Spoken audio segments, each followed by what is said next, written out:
Oh, good afternoon, everyone. Jay Baba. I'm Lois, and this is Pascal Kaplan. Do you know Gabriel Pascal? But I can call Gabriel Pascal innumerable times. Better that than other things. Anyway, Pascal is the author of that book a lot of you probably have, Understanding Death, and he's president of Searchlight in Northern California. And we were talking, and we were trying to remember what year it was that he was here. As best we can remember, we think it was 19 years ago, so 76. 76, 78, something. And so what's been going on the past 19, 21 years? Anyway, the question we have for you, actually, Pascal, is how did you come to Baba? When Adele was speaking, hello Adele. See, a year and a half ago, Adele and I were talking on the phone, and she said, "You haven't been to our center in so many years, won't you come?" And I said, "Sure, if I have an invitation." And she said, "Well, I'll see." And here we are. You did it. The last time I saw was on television. Were you not interviewed on television? I was interviewed numbers of times. Did I not? Come on up, Adele. So I do remember that I arranged a number of interviews for Alan Plum, but Pascal, I think I arranged one in place for you. I'm sure you must have. Yeah, that was an era when we tried to get everyone on the show. Well, when Adele was speaking, she spoke about Baba saying that that he would need to drop his external form in order to, in effect, charge, energize, enliven in a way that hadn't been done when he was in the body, the interconnection with those who were connected with him, and to bring that into a kind of awareness that people connected with him perhaps hadn't had the pleasure of realizing. And I'm one of those who met Baba after he dropped the body. I learned about Baba in, I first had some kind of a first connection with Baba when I was walking down the street in Cambridge, Massachusetts. I was in graduate school at Harvard in the program in philosophy and religion and theology. And I was there because I was an atheist. A lot of my life goes this way. I was there because I was an atheist. I had grown up in New York City in a Jewish family. And while my family was fairly religious, and we went to synagogue, and I learned enough Hebrew to be bar mitzvahed, and every Friday night we had our Friday night Sahavas gathering and so forth. God was the God of Abraham, Isaac, and Jacob. He wasn't the God of Jacques and Claude and Pascal and Laurence. And essentially, I didn't meet anyone, at least not that I was aware of, as I was growing up, who cared about God, who had an awareness of God's presence in life. And so I grew up, it wasn't even a question of rebelling against the belief in God. It was like, there just isn't a God.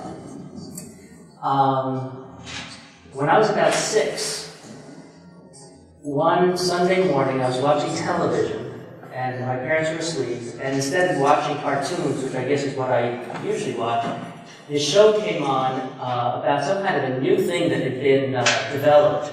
And all I remember of it was that on the television there was a map of Manhattan, and somebody drew a big circle and said that if this thing called the H-bomb were detonated anywhere in this area, that this whole circle would be nothing, would be burned to ash. And I knew enough to know that my house was right in the middle of that circle. And that started me thinking. And it started me thinking in ways that were terrifying. So by the time I was 12 to 13, I was completely preoccupied with thoughts of despair, with the meaninglessness of life. There's no God, there's no meaning. Why even continue? A few years later, I got a glimpse of something which showed me that maybe there was something, and that then set me off on a search to say, hey, I want whatever that experience was, and I didn't connect it with God, and I didn't connect it with anything. I don't know what I thought of it. I just thought, this is what life is for. So I started to search, and the search was, on the one hand, is there anything other than these bodies? We live, we're born, we live, we die, zero. Is there or isn't there? And I had this little glimpse of something to kind of push me on.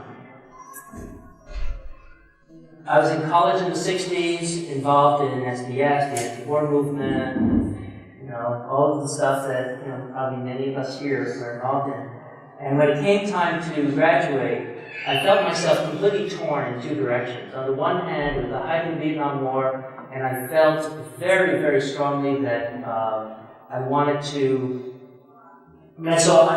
I viewed the state of our country in a way that made me feel like I wanted to sort of right the wrongs. And on the one hand, on the other hand, the question, who am I? Does God exist? Is there any truth? Were just so overwhelming and so important. If you get answers to those questions, then you know what else to do. And if you don't know the answer to those questions, then how do you decide anything? So I decided that even though I was a convinced atheist and I used to debate the chapter at Brown University, I took the atheist position, argued it very strongly, decided that I would go to graduate school in theology. And I would go to the best graduate school in theology I could find, which turned out to be Harvard University, with the idea being that it was too important to just forget about. So I would go where people knew about religion and God in order to see whether there were things that I could learn. And that maybe, I just not explored every avenue. 2 years later, I decided to drop out because I decided that, in fact, nobody there had that kind of living conviction of the presence of God and the reality of God. Especially at that time, all of the theological work and philosophical work and religious studies work were things like God the Problem. That was the name of the book that my thesis advisor wrote in that year. It was God the Problem. So I said, this isn't it. And it was right after I decided to drop out that I was walking in Cambridge, and there was a Mexican restaurant, and there was the Universal Message was there. And the person I was with, we stopped and read it, and the person I was with said, if he's silent, why did he say so much?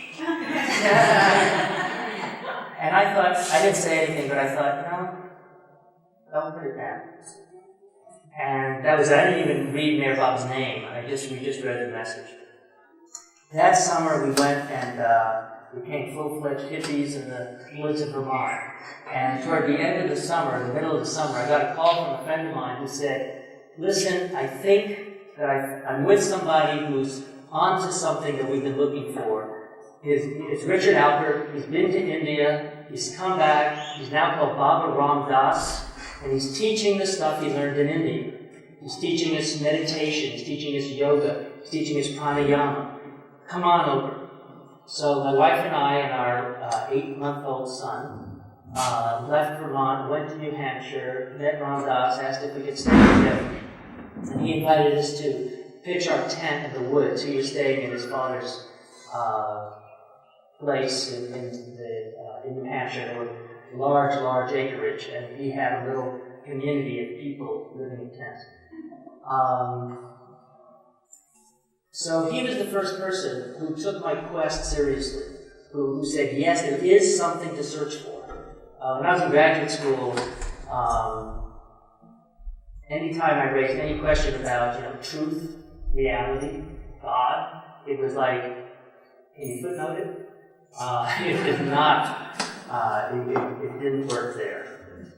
So, we spent the summer with Ram Dass learning the things he was teaching, and at the end of the summer,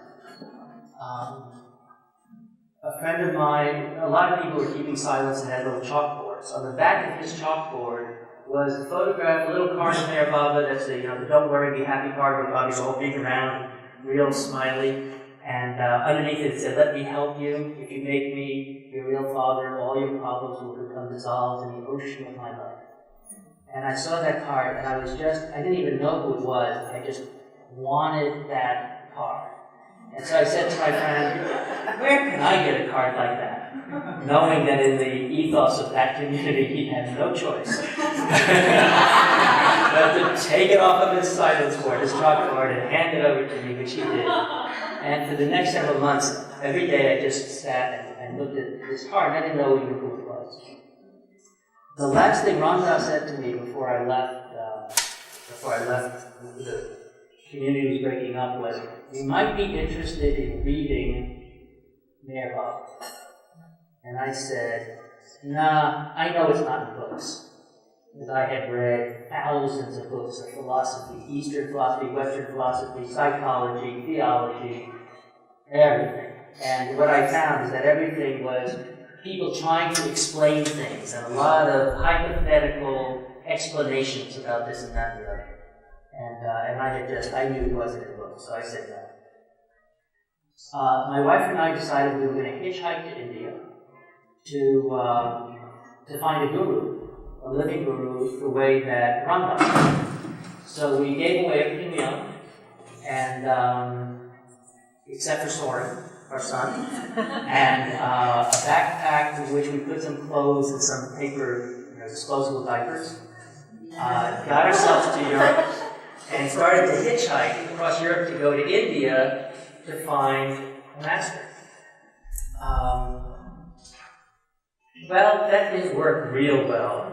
And after a few weeks, we decided that, maybe trying to get across Europe over to Asia in November, in the winter months, probably wasn't really wise. Our parents had told us that, but they didn't have the burning drive that we had. So we decided that we would not do that, so we stayed at a place where we could stay for a little while, and then decided that since Ram Dass had told us that he had given us everything we needed for God realization, that we didn't need to go to India, and that what we should do is just practice what he had given us. And that, so that we need to come up with a plan. How are we going to meditate 8 hours a day when we had a 10-month-old son? These are the logistical issues of being on the path. You don't really understand what the path is. So what we decided was that we would come back to America, that we would get a car and head south. And every time we needed to fill the gas tank, we would ask whether it snowed. And when we got to a place where it no longer snowed in the winter, that we would find some kind of little cabin to stay in, get a fence in of an area for Soren to be able to play outside, and we'd go inside and do our yogic practices. My poor parents. I have such compassion for them now. I didn't understand why they were so upset. So, by the way, Soren is still alive and well. So, now at that time, I was still an atheist. And even after all that, the view wasn't God realization as though there was some kind of personal God or even an impersonal God. The view was, the more you meditate, the higher you get. It was still very much of the drug, the drug motif. And the whole purpose of yoga was not, it wasn't so much to transform oneself to become an instrument of God, as much as it was to get high. And the high was still the sort of the goal. So with that as our goal, headed down, and finally in Perry, Florida, which is on the north coast of Florida, we found out it did not snow there. That winter it did, but it hasn't in many years. And we found this little cabin in a deserted fishing village about 15 miles outside of Perry. And we started doing our asanas and our pranayama and our meditation. And we were eating oatmeal and cottage cheese, and that was all. And we had taken it to the hills. Ramdas, for those of you who have seen him or know about him, it's all long beards, prayer beads, white clothes, gooey eyes, and at that time especially, when we were still really all coming down from whatever it is that we had been doing for the years before that. And so this was sort of the mode we were in. I had, when I was in New York, picked up the discourses, as Ramdas had suggested, just because something, I don't know what, I just picked them up. I went to Wiser's to God. A month into being in Perry, Florida, and feeling really good. We were doing this meditation, we were doing these asanas and yogic practices. We were getting really high and really feeling good. I decided that, and we weren't seeing anyone. We didn't have arguments with people. We didn't get jealous. We didn't we didn't crave what they had. We didn't, no competition. It felt really great. About a month into that, I decided one morning to sit down and crack open these books. And lo and behold, if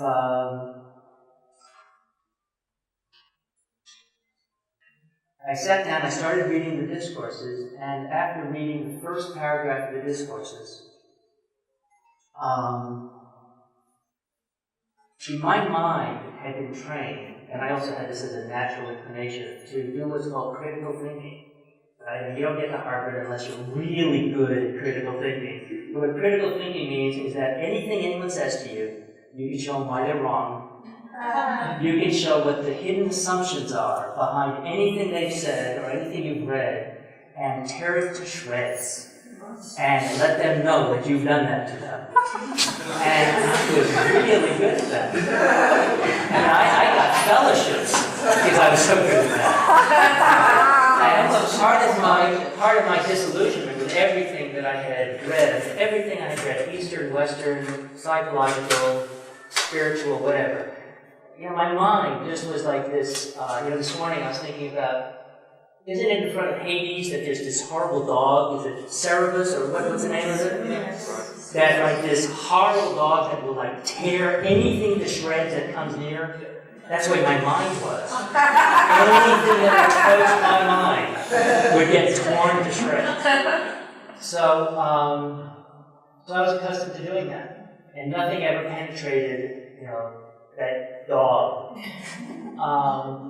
Well, when I read those first few sentences of the discourses, went right through and hit me here.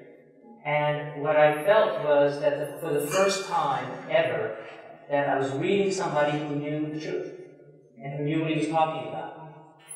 And I didn't know who Baba was. I mean, I heard the word avatar. I didn't know what avatar meant.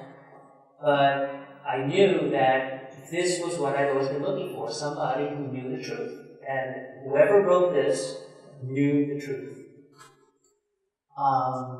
That blew me out. And then later, it might have been that day or later, I guess I don't remember when, I learned that Baba said that he was God in human form, that he was the avatar. And my only thought was that, I didn't believe in God, but my thought was, well, whatever God is, that's Mayor Baba. That. And that night, outside, and the thing that was so, in those days, I was grabbing at anything I grab. You know, I mean, I've been living it for so many years in such a state of despair that anything that might hold a hope, I'd kind of go and look at. And that night I went outside, and I was reminded about this last night, because some of us were here last night, and the stars here are just something else.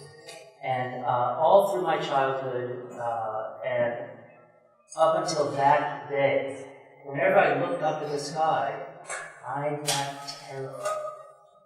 Terrified. Because it was so vast, and each of those was a sun, and it went on forever, and this was a teeny little grain of insignificant sand, and I was even teenier and more insignificant, and it would all go, and that was the end of it, and it just highlighted all of the insignificance and meaninglessness that I experienced in life. That night I went outside and I looked up, and for the first time I felt at home. I felt completely safe, completely at home, and that made me know that the experience I had earlier about finding Mayor Baba was not a head trip, because no head trip was going to get rid of that terror that I felt. And that was it. The way that we got out of our yogic practices and our strict vegetarianism and our silence and our this and our that and our subsistence life was going to the Baba Center in Myrtle Beach. Once we knew who Baba was, what we wanted to do was to go and find some other Baba lovers. And we were getting so high, living the way we were living, that we thought, okay, let's get some more people. We'll go buy a farm somewhere, do subsistence farming, and continue this for the rest of our lives. This is it. You get higher and higher and higher. So we heard about Myrtle Beach, we went to Myrtle Beach, and walked into the kitchen to find